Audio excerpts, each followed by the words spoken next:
Boa noite a todos. Me chamo Rodrigo, e por motivos de segurança, não revelarei minha localização.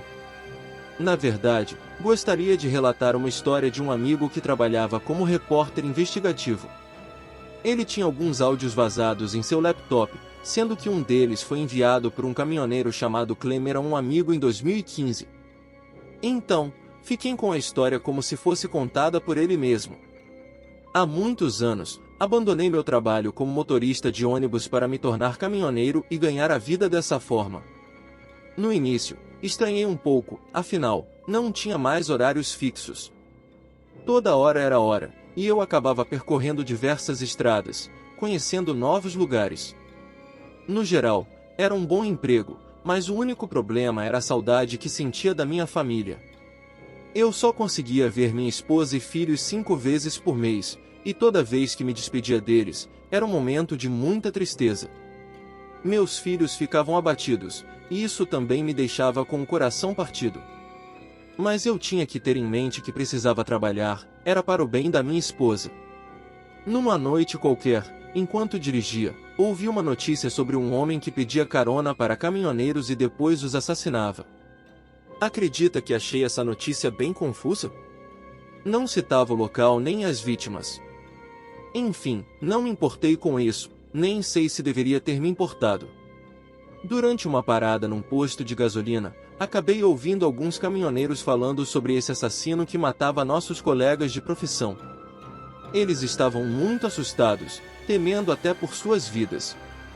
No entanto, eu continuei despreocupado e segui com minhas viagens sem nenhum problema. Certa vez, na véspera de um feriado, minha esposa me mandou uma mensagem apavorada, pedindo para eu dar notícias. Coitada, eu estava tão ocupado que nem tive tempo para conversar com ela e meus filhos durante 2 dias aproximadamente. Depois de concluir algumas entregas, finalmente voltei para casa e consegui passar um final de semana inteiro com minha família. Cheguei em casa numa sexta-feira pela manhã e só retornei ao trabalho na segunda-feira. Estava realmente exausto. Antes de pegar a estrada novamente, minha esposa me abraçou com força e pediu para eu ter cuidado. Aquele abraço foi tão caloroso, mais quente do que qualquer outro que eu tinha recebido nos últimos anos.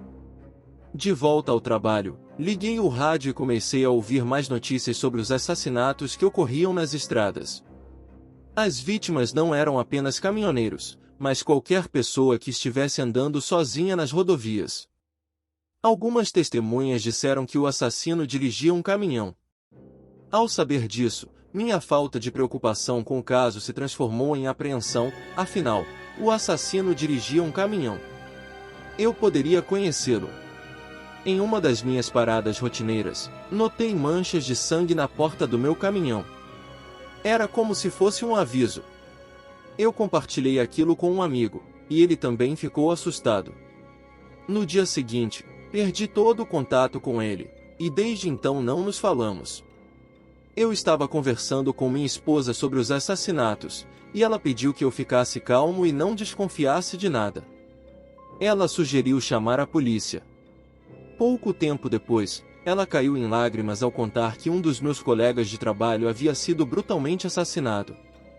Minha esposa sempre foi bondosa e preocupada com as pessoas ao seu redor, mas eu não entendia o motivo de suas lágrimas. Afinal, ele era meu colega, não o dela.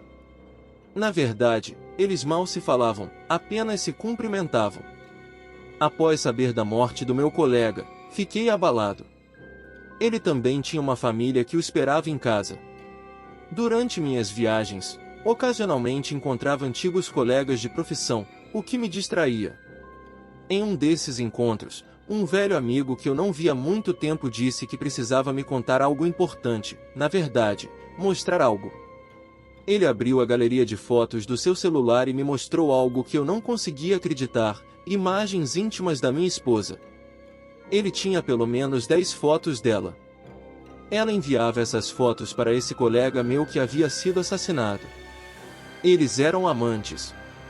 Meu amigo ficou surpreso com minha falta de reação. Ele me mostrou as fotos para que eu não sentisse pena daquele desgraçado que costumava ser meu colega, pois ele compartilhava as fotos da minha esposa com todos que conhecia. Depois de mostrar todas aquelas fotos, ele me pediu para ter muito cuidado, pois o assassino do caminhão estava fazendo vítimas todas as semanas. Na hora em que ele me contou isso, achei até engraçado. Após descobrir que estava sendo traído, eu não voltei para casa. Concluí as viagens que ainda faltavam e decidi adiar meu retorno, pois não estava preparado para encarar o rosto da minha esposa. Até agora, não voltei. Estou pelas estradas, paro em algum hotel para descansar. E agora vem a reflexão, achei melhor compartilhar esse áudio com você, Júnior, porque você é a pessoa mais próxima que tenho. Preciso mencionar algo que não mencionei antes, sempre ando com uma arma de fogo e algumas facas na cabine do meu caminhão. No começo, era por precaução, mas depois de usá-las pela primeira vez, passei a usá-las por diversão. Tantas pessoas com medo do assassino nas rodovias, incluindo meus filhos, sempre preocupados com minha vida, sem contar minha esposa desgraçada, que chora a morte do amante todos os dias e teme que eu possa ser a próxima vítima. É só para rir. Não tenho motivo para temer, porque o homem do caminhão sou eu.